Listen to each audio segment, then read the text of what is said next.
Hi everybody, in this video we're going to be working our way through the Introduction to Probability Practice that you guys can find posted on your course website. I would recommend, if you haven't attempted to work through these practice questions already on your own, to go ahead and try that first and then watch this video, since we'll be moving pretty quickly through this, just focusing on sort of the solutions to each of these questions. So all of these three questions on this sheet all deal with an introduction to probability, so just basic probability calculations. In question 1 here, you have this special deck of cards. This special deck has 10 cards with squares. 2 of those are blue, 2 are red, 2 are green, 2 are yellow, and 2 are black. You have 8 cards with triangles, 2 blue, 2 red, 2 green, 2 yellow. 8 with circles, 2 blue, 2 red, 2 green, 2 yellow, and 6 cards with arrows, 2 blue, 2 red, and 2 green. And you take 1 card out of the deck. It is a good thing to sort of note in this question, right? If we think about how many total cards there are here, there's 10, and then 8 is 18. 8 more makes 26, and then 6 more makes 32 cards total. So that means our denominator, every time we choose 1 card, is going to be out of 32, because there are 32 potential cards here. So for A, and we're just going to do this problem right over here, even though it'll be a little scrunched, and we'll save the next page when we go on to question 2. If we look at A here, right, we want to try to get the probability you get a circle. So if we think about it, how many circle cards are there? Well, we know that there are 8 cards with circles. There's 2 blue, 2 red, 2 green, 2 yellow, but we don't care about the color. We just want that it's a circle. So it's going to be 8 out of 32. For B, right, you want to get the probability that you get a yellow card. Well, that means you could get these 2 yellow ones here that are squares. You could get these 2 yellow ones that are triangles, or you could get these 2 yellow ones that are circles, since we don't care what shape it is, just that it's yellow, right? There aren't any yellow arrows, so there's just those 2 here. Then 2 here is 4, and then 2 more is 6. So it looks like B should be 6 out of 32. For C, right, we want to get the probability that it's blue or black. So if we think about that, there's 2 blue here, and 2 more blue, and 2 more blue, and 2 more blue. So that's 8 blue overall, so it would be 8 out of 32. Plus, since it says or, we know to use plus here, all the black cards. There's only 2 black cards, so that would be plus 2 out of 32. And then, of course, there are no black and blue cards, so there's no overlap, so we don't need to subtract anything. We're using sort of the special addition rule here. So we should get 10 out of 32. For D, we want to calculate the probability that you get a triangle or a green card. Well, triangles, we know that there are 8 cards with triangles, so we'll start with 8 out of 32.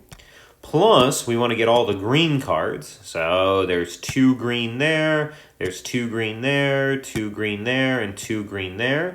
So that's going to be another 8 out of 32. And then we have to ask ourselves, did we double count? Were there any cards that were both green and triangles? Well, there were 2 of those, so we need to make sure we take those back out.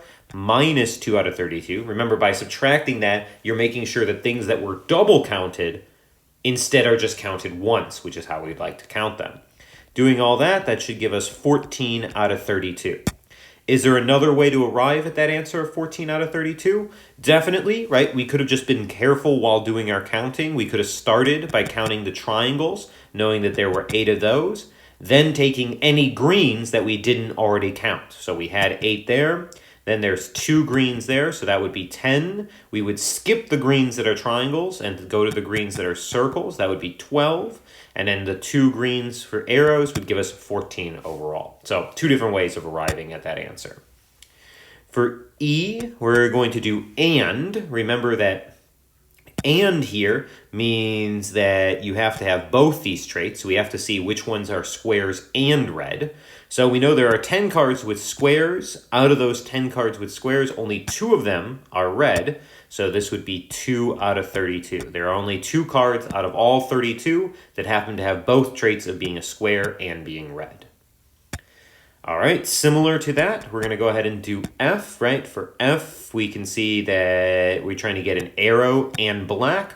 We know there are 6 arrows, But unfortunately, none of those 6 arrows are black. So we know that this is going to be 0 out of 32 or 0, which of course means that it is impossible that we draw a card from this deck and get a card that is both an arrow and black, because there just aren't any of those cards. All right, for G and H, we have these knots in here, so we're going to hopefully be using the complement rule, right? For G, we'll just sort of squeeze these in here. Sorry, that's a little crowded. For G, we're saying that we do not get a red card, so we can do that as 1 minus the chance that we do get a red card. And we know that for red, there are 2 red there, 2 red there, 2 more red, and 2 more red. So that's 8 out of 32. And that would be 24 out of 32. And remember, that's just by doing a little fraction stuff, counting this guy as 32 over 32, and then subtracting 8 over 32 gives us 24 over 32. Finally, for H, same idea. We do want to get not a triangle card. So how many triangles were there? Well, there were 8 triangle cards. So we would do 1 minus 8 out of 32, which would be 24 over 32. So just calculating a bunch of different probabilities based on this crazy deck of cards there. All right, now we'll move on to looking at question 2, which is about rolling 2 dice. So question 2 says that you've got 2 fair dice. One of them is 6-sided, one of them is 4-sided. And what you do with the dice is you don't add them together, you record the maximum. So you choose the largest of the 2 numbers that are rolled. So we're going to do a couple things with this. Looks like we're going to try to build a probability model. Then we're going to try to figure out the probability you get an odd number. Then we're going to try to figure out the probability that you get a number greater than 2. Then we're going to do the probability that it's odd and greater than 2. And then we're going to do the probability that it's odd or greater than 2. And then finally, we're going to suppose that the 6-sided die comes up as a 2. And then we want to know the probability that we get greater than 2. So we'll see how to do each of those on the sort of next page here. So let's go ahead and do this. For question 2, we know we're rolling a d6 and a d4. So a 6-sided dice and a 4-sided dice. And we record max. So let's go ahead and draw out a little diagram to help us here, right? For the 6-sided dice, we can put 1, 2, 3, 4, 5, and 6. And for the 4-sided dice, we can put 1, 2, 3, and 4.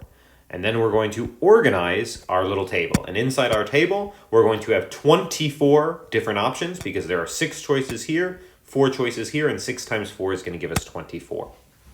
So how do we fill this in? Well, we remember that the rule of this little game that we're studying is that you record the maximum.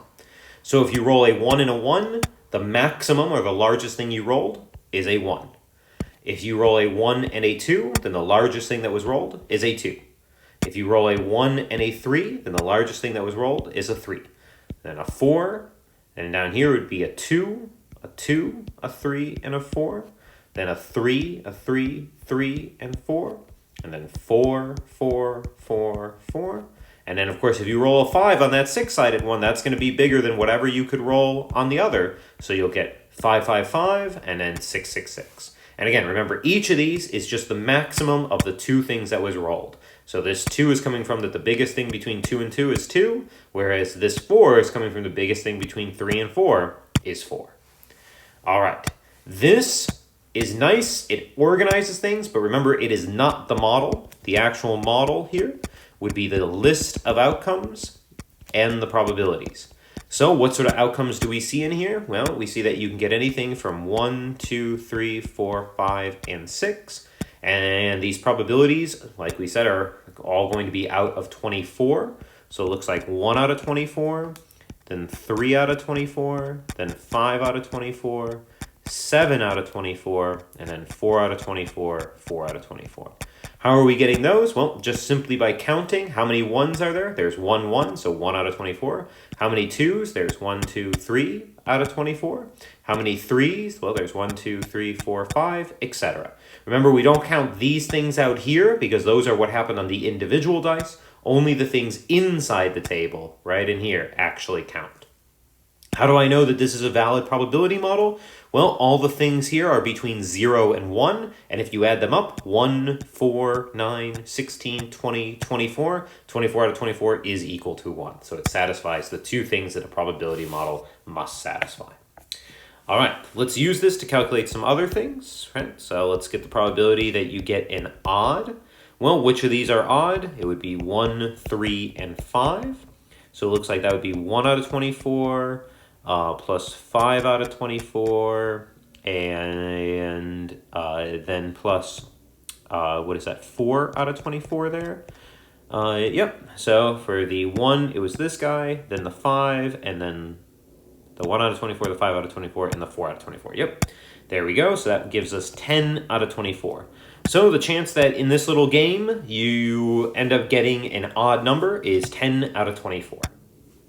All right, then we want to do the probability that you get something greater than 2. Greater than 2 does not include 2, so it would be 3, 4, 5, and 6. The probability of a 3 was 5 out of 24, so this would be 5 out of 24, plus 7 out of 24, plus 4 out of 24, plus 4 out of 24. And if we do that, that's going to be 5, 12, 16, 20. So it would be 20 out of 24. All right, then we wanted to do the probability that you get odd and greater than 2. Okay, so this means that we need numbers that are both odd and greater than 2. So the odd numbers, as we know, are 1, 3, 5, but only 3 and 5 are also greater than 2. So we're looking at the probability of 3 and 5. So for 3, that would be 5 out of 24, and for 4, it would be 4 out of 24. So it would be 5 out of 24 plus 4 out of 24, which is 9 out of 24. Then we've got the probability of odd or greater than 2. So for odd or greater than 2, we can do this two ways. One way is we can sort of use our rule and say that this is the probability of odd plus the probability of greater than 2 minus the probability of odd and greater than 2. Well, luckily, those are all the things we just calculated, so we can just directly go 10 out of 24 plus 20 out of 24 minus 9 out of 24. And if we put that together, that'll be 10, 30, and then minus 9 is 21 out of 24. Is there an alternate way to do it? Well, yeah, the other way we could do it is sort of manually. We could say, okay, let's think of all the numbers that are odd or greater than 2. So if I think of the odd ones, I would think 1, 3, 5, and then I'd think of the ones that are greater than 2. Well, greater than 2 would be 3, but we already listed it, so we don't need to list it again. Then 4, and then 6. And if we look at that, well, then we could take each of those. So that would be 1 out of 24, plus 5 out of 24, plus for 5, 4 out of 24, then 7 out of 24, and then 4 out of 24. Just grabbing the probability for each of these from up here. All right, we add those together, and that looks like 1, 6, 10, 17, and 21. So we get the same answer, 21 out of 24. So it doesn't matter which way you guys decide to do it. You can use the rule like this, or you can just sort of do it manually like this. All right, last one. All right, for this problem here, it said, what's the probability that you get greater than 2, assuming, right, that you got a 2 on the 6.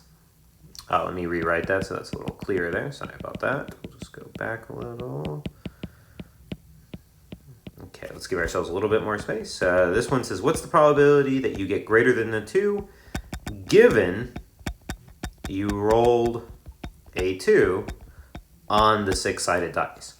So let's think about how we would do this. So what we're saying here is that you've already rolled a 2 on the 6-sided dice. So in other words, you've sort of done half of the game. You've rolled the 6-sided dice and it came up a 2. So if we look at our table, that means that we're right here, right? We know that we've gotten a 2 on the 6-sided dice, so we're right here. That means there's only 4 things that can happen, right? Not all 24, just these 4 things, because we've gotten a 2 on that 6-sided dice. Well, that means there's only 4 things that can happen. We want to get the probability that you get greater than 2. Well, there's 2 ways to get greater than 2, a 3 or a 4. So this probability here would just be equal to 2 out of 4. This is a concept that we'll be studying a lot more in sort of future lecture videos. It's called a conditional probability, but just wanted you guys to see a quick example of it in this context, so to sort of prepare you for some of the things we'll be doing in later lecture videos. So this is called a conditional probability. It's just probability when you have extra information. In this case, the fact that you know what came up on that 6-sided dice. All you need to do is limit yourself to that row of the table and calculate the probability as such.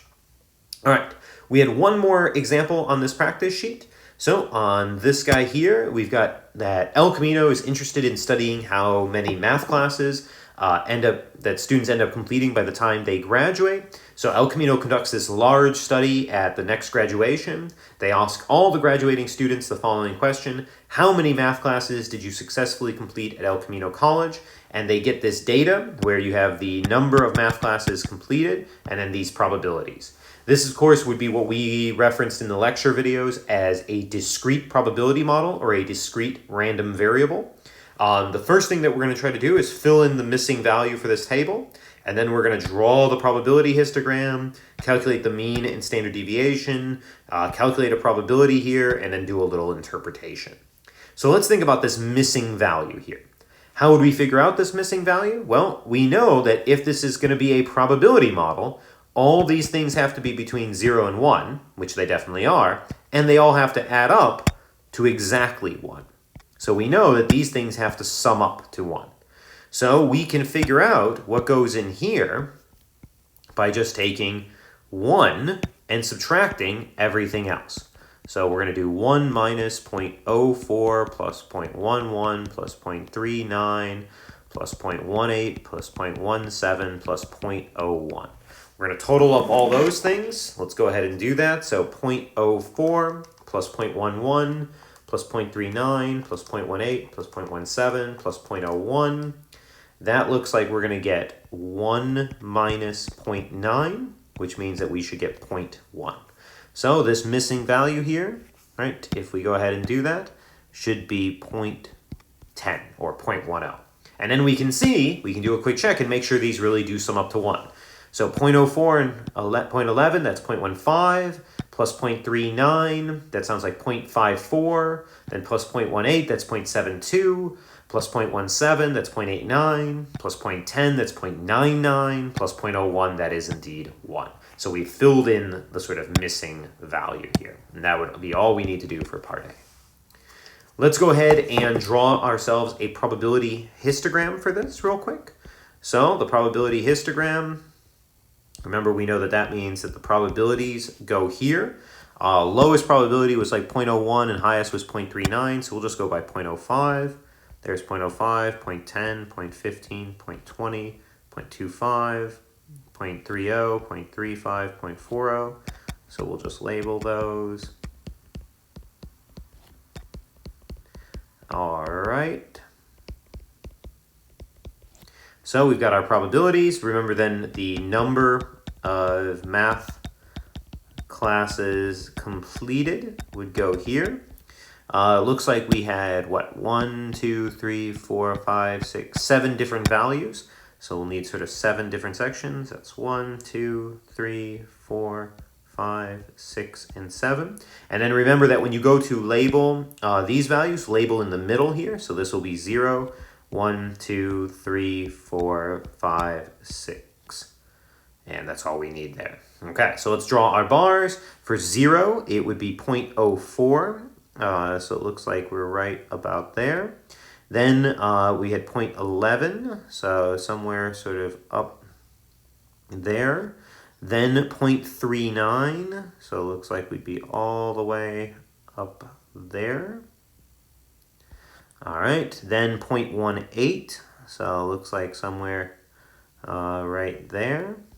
And then 0.17, so right there.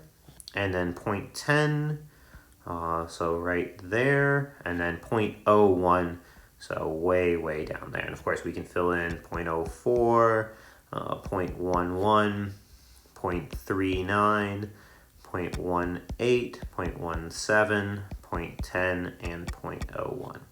Okay, so there's our probability histogram for this thing. All right, we can do C and D sort of together. For C and D, you remember that you're going to want to take the values of the variable into L1 and the probabilities into L2. And then we use the 1 var stat L1 comma L2. Or if you have the newer calculator, then this L2 there should actually be your frequency list. So let's go ahead and pop that stuff in. So make sure to go ahead and put your values of your variable in list 1. So that'll be the 0, 1, 2, 3, 4, 5, and 6. And then right next to them in list 2, put in the probabilities 0.04, 0.11, 0.39, 0.18, 0.17, 0.10, and 0.01.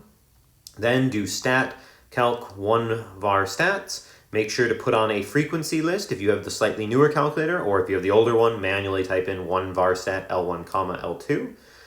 And you should get the following here, right? The mean, wrong color there. The mean here should be 2.67, and that would be math classes completed.